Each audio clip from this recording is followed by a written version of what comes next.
আগামীকাল আইএসএল এর একটি অত্যন্ত গুরুত্বপূর্ণ ম্যাচে জামশেদপুর এফসির মুখোমুখি হতে চলেছে ইস্ট বেঙ্গল। এই ম্যাচটা কিন্তু ইস্ট বেঙ্গলের জন্য অত্যন্ত গুরুত্বপূর্ণ, কারণ কোনো কারণবশত যদি ইস্ট বেঙ্গল এই ম্যাচ থেকে পয়েন্ট সংগ্রহ করতে না পারে, যদি পয়েন্ট না পায়, তাহলে কিন্তু এবারের যে আইএসএল, সেই আইএসএল এর যে পয়েন্টস টেবিল রয়েছে সেখানে টপ 6-এ থাকার জন্য যে লড়াই চলছে সব দলগুলোর মধ্যে, সেই লড়াই থেকে কিন্তু ইস্ট বেঙ্গল অনেকটা পিছিয়ে পড়বে। এবং সেম ফর জামশেদপুর, এই কথা কিন্তু জামশেদপুর এফসির ক্ষেত্রেও প্রযোজ্য। তারাও কিন্তু আইএসএল এর যে পয়েন্টস টেবিল সেখানে টপ 6-এ থাকার জন্য লড়াই করছে এবং সেই লড়াইয়ে কিন্তু বেশ ভালোভাবে রয়েছে। সুতরাং দুটো টিমের জন্যই কিন্তু এই ম্যাচটা ভীষণ ভীষণ ভাইটাল। তো এই ম্যাচ নিয়ে এই ভিডিওতে আলোচনা করব। ইস্ট বেঙ্গলের আগামীকালকের ম্যাচে কি প্লেইং 11 অর্থাৎ কি স্টার্টিং 11 হতে পারে সেইটা তোমাদের জানাবো এই ভিডিওতে। এই ম্যাচটার ম্যাচ প্রিভিউ করব। এছাড়াও কিন্তু এই মৌসুমের আইএসএল এর যে পয়েন্টস টেবিল সেটা কিন্তু এই মুহূর্তে বেশ জমে উঠেছে, জমে ক্ষীর হয়ে গেছে। তো সেই বিষয়েও আলোচনা করব এই ভিডিওতে। তো ভিডিওটা স্কিপ না করে শেষ পর্যন্ত দেখতে থাকো, মূল আলোচনায় যাব। তবে তার আগে যেমনটা রোজ বলে থাকি, যারা চ্যানেলে নতুন, এখনো চ্যানেলটাকে সাবস্ক্রাইব করোনি, তারা চ্যানেলটাকে সাবস্ক্রাইব করে পাশের বেল আইকনটাকে অন করে দিও। তো আগামীকাল ইস্ট বেঙ্গল অ্যাওয়ে ম্যাচ খেলতে নামছে জামশেদপুর এফসির এগেনস্টে এবং দুটো টিমই কিন্তু চাইবে এই ম্যাচটা থেকে পুরোপুরি 3 পয়েন্ট পেতে। যদি প্রথমে ইস্ট বেঙ্গলের কথা বলি, ইস্ট বেঙ্গলের রিসেন্ট ফর্ম কিন্তু খুব একটা ভালো নয়। আমরা এক্সপেক্ট করেছিলাম কালিঙ্গা সুপার কাপ 2024 যখন চ্যাম্পিয়ন হলো ইস্ট বেঙ্গল, যে তারপর থেকে আইএসএল এর ম্যাচগুলোও হয়তো ইস্ট বেঙ্গল খুব ভালো ফুটবল খেলবে।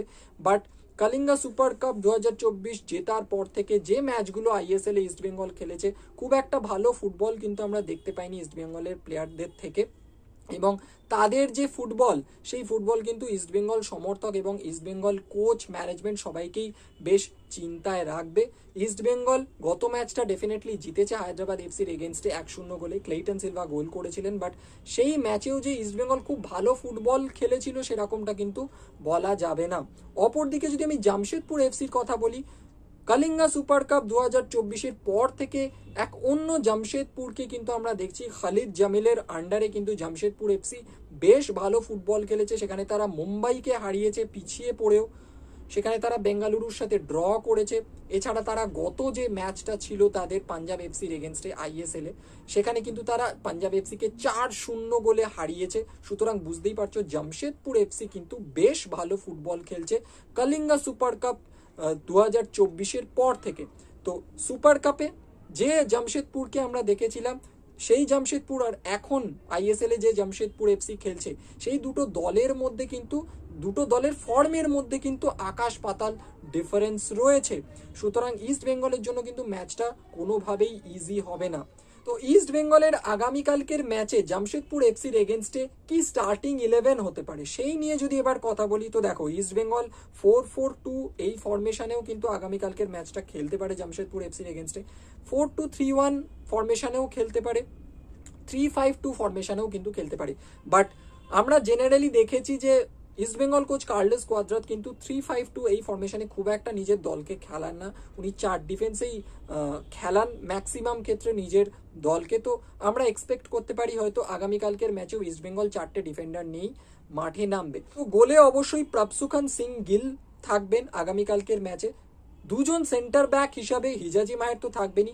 এবার দেখা যাক হিজাজি মায়ের সাথে লালচুং নুঙ্গা শুরু করেন আগামীকালকের ম্যাচ স্টার্টিং 11-এ, নাকি ইস্ট বেঙ্গলের নতুন বিদেশি ডিফেন্ডার আলেকজান্ডার প্যান্টিচ তিনি শুরু করেন। যদি আলেকজান্ডার প্যান্টিচ সম্পূর্ণ ফিট থাকেন, 100% ম্যাচ ফিট অবস্থায় থাকেন, তাহলে কিন্তু আগামীকালকের ম্যাচে স্টার্টিং 11-এ ইস্ট বেঙ্গলের হয়ে আমরা তাকেও দেখতে পেতে পারি। আমি এই মুহূর্তে লালচুং নুঙ্গাকে ধরেই এগোচ্ছি। রাইট ব্যাক হিসাবে অবশ্যই আমি চাইবো যে মোহাম্মদ রাকিবই খেলুক। লেফট ব্যাক হিসাবে মন্দার রাও দেসাই আর নিশু কুমারের মধ্যে যে কোনো একজন খেলবেন। যদি 4-2-3-1 হয় তাহলে দুজন সেন্ট্রাল ডিফেন্সিভ মিডফিল্ডার হিসাবে সৌভিক চক্রবর্তী এবং অজয় ছেত্রী বা এডভিন সিডনি ভান্সপলের মধ্যে যে কোনো একজনকে দেখতে চাই আমি। এবার যদি সেন্ট্রাল অ্যাটাকিং মিডফিল্ডার নিয়ে কথা বলি, তাহলে সেন্ট্রাল অ্যাটাকিং মিডফিল্ডার হিসেবে আমি চাইবো ভিক্টর ভাস্কেজ খেলুন।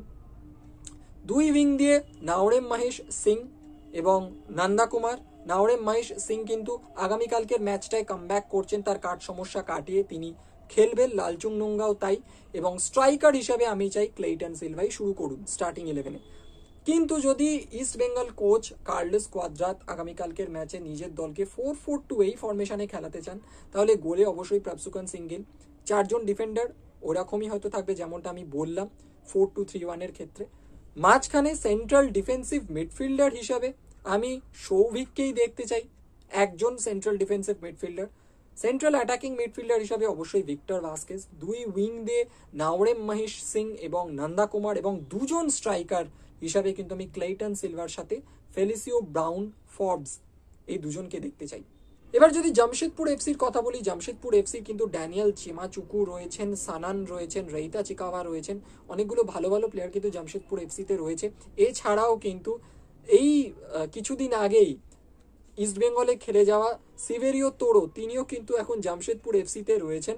তো তিনিও চেষ্টা করবেন যে তার যে এক্স টিম, প্রাক্তন টিম ইস্ট বেঙ্গল, তার এগেনস্টে কিছু ভালো করার। তো তিনি রয়েছেন জামশেদপুর এফসিতে। এছাড়াও যে প্লেয়ারটার কথা না বললেই নয়, তিনি হচ্ছেন মানজোরো। এই মানজোরো প্লেয়ারটা কিন্তু এই জামশেদপুর টিমটার কি প্লেয়ার, তিনি কিন্তু খেলাটা তৈরি করেন, একদম মাঝখান থেকে খেলাটা বিল্ড আপ কিন্তু তিনিই করেন, পুরো গেমটাকে কন্ট্রোল করেন জামশেদপুর এফসি। সুতরাং এই মানজোরো প্লেয়ারটার দিকে কিন্তু নজর রাখতে হবে ইস্ট বেঙ্গল ডিফেন্ডারদের, এবং east Bengal central defensive midfielder হিসেবে আগামীকাল যারা খেলবেন, সেটা সৌভিক হন, অজয় ছেত্রী হন বা এডভিন সিডনি ভান্সপাল হন, তাদের কিন্তু নজর রাখতে হবে মানজোরোর দিকে। তো বেশ হাড্ডাহাড্ডি একটা ম্যাচ কিন্তু হবে। তো এবার যদি বলি এই ম্যাচটা কেন এত ইম্পর্টেন্ট, কেন আমি ভিডিওর শুরু থেকে বলে আসছি যে দুটো টিমের জন্য এই ম্যাচটা খুব ভাইটাল। ইস্ট বেঙ্গল এবং জামশেদপুর এফসি দুটো টিমই কিন্তু এই ম্যাচটা জিততে চাইবে, 3 পয়েন্ট পেতে চাইবে। কেন বলছি আমি যে ম্যাচটা এতটা ইম্পর্টেন্ট, তো তোমরা যদি আইএসএল এর এই মরশুমের আইএসএল এর অ্যাট প্রেজেন্ট পয়েন্টস টেবিলটা দেখো, তাহলেই বুঝতে পারবে কেন আমি বলছি এই ম্যাচটা এত ইম্পর্টেন্ট দুটো টিমের জন্যই। তো এই মুহূর্তে তবে হ্যাঁ, একটা কথা বলে রাখি, আজকে একটা ম্যাচ রয়েছে আইএসএল এ এফসি গোয়া এবং নর্থ ইস্ট ইউনাইটেড এফসির মধ্যে। সেই ম্যাচটা এখনো পর্যন্ত আমি যখন ভিডিও করছি তখনও পর্যন্ত কিন্তু শুরু হয়নি, এবং ম্যাচটার রেজাল্টও কি হবে আমি জানি না। সুতরাং এখন যে আমি পয়েন্টস টেবিলটা তোমাদের সামনে তুলে ধরবো আইএসএল এ, সেটা কিন্তু সেই ম্যাচটার, অর্থাৎ আজকে যে ম্যাচটা রয়েছে FC Goa North East United এফসির মধ্যে, সেই ম্যাচটার রেজাল্ট জানার আগে এবং সেই ম্যাচটা শুরু হওয়ার আগে। সুতরাং হয়তো এই ভিডিওটা যখন আপলোড হবে ফুললি, তখন হয়তো আমরা রেজাল্টটা জেনে যাব আজকের যে ম্যাচটা রয়েছে। তো তখন হয়তো পয়েন্টস টেবিলে কিছু এদিক ওদিক চেঞ্জ হলেও হতে পারে, বাট এই মুহূর্তে যে পয়েন্টস টেবিলটা রয়েছে আজকের ম্যাচটা শুরু হওয়ার আগে, সেটা আমি তোমাদের সামনে তুলে ধরছি।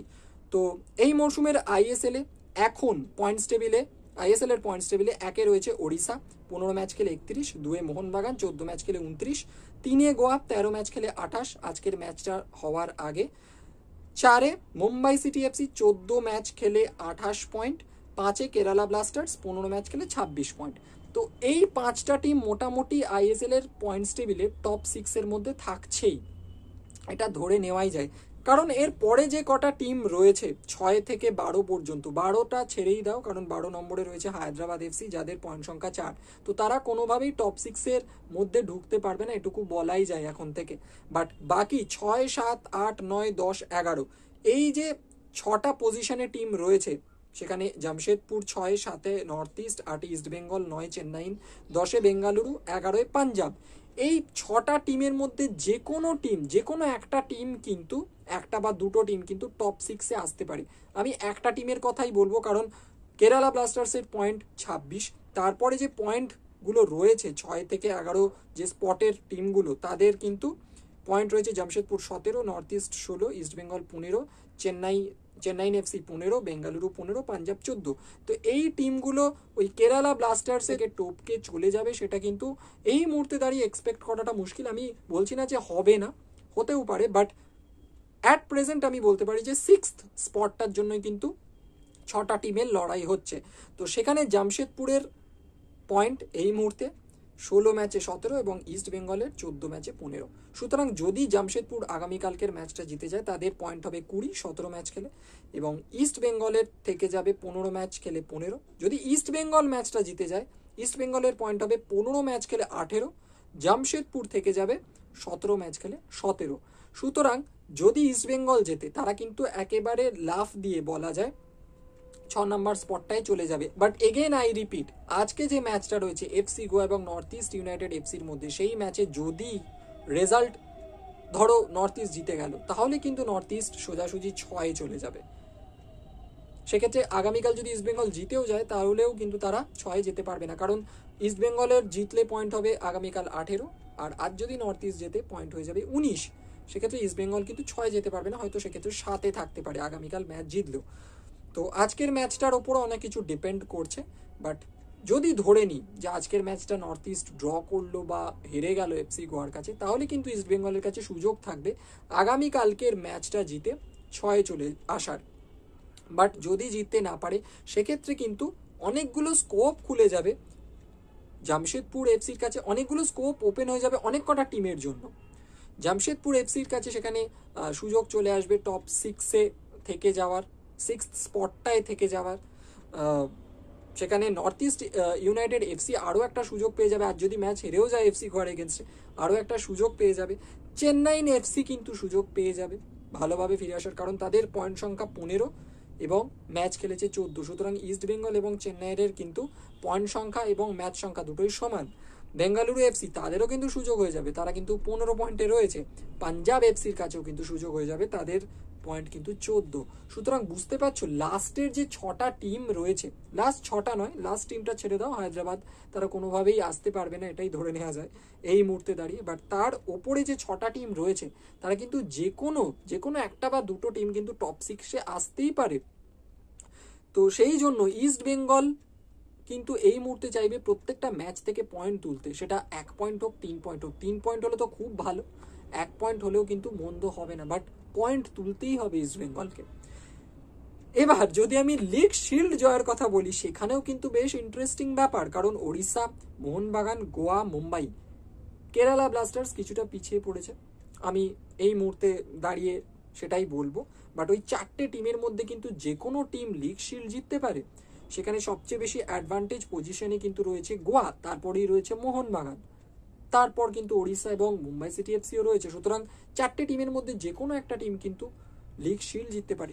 তো এই মুহূর্তে আইএসএল এর পয়েন্টস টেবিল, এবারের আইএসএল এর পয়েন্টস টেবিল কিন্তু জমে ক্ষীর হয়ে গেছে, জমে উঠেছে বলা যায়। দেখা যাক আলটিমেটলি কোন দল লিগ শিল্ড জেতে, কোন 6টা দল টপ 6-এ থাকে এবং প্লে অফের জন্য কোয়ালিফাই করে। তো ভিডিওটা যদি ভালো লেগে থাকে অবশ্যই ভিডিওটা লাইক করো, শেয়ার করো, তোমাদের কিছু বক্তব্য থাকলে অবশ্যই কমেন্ট বক্সে জানিও। তো এই ভিডিওটা এখানেই শেষ করছি, দেখা হচ্ছে পরের ভিডিওতে, এখনকার মতো টাটা।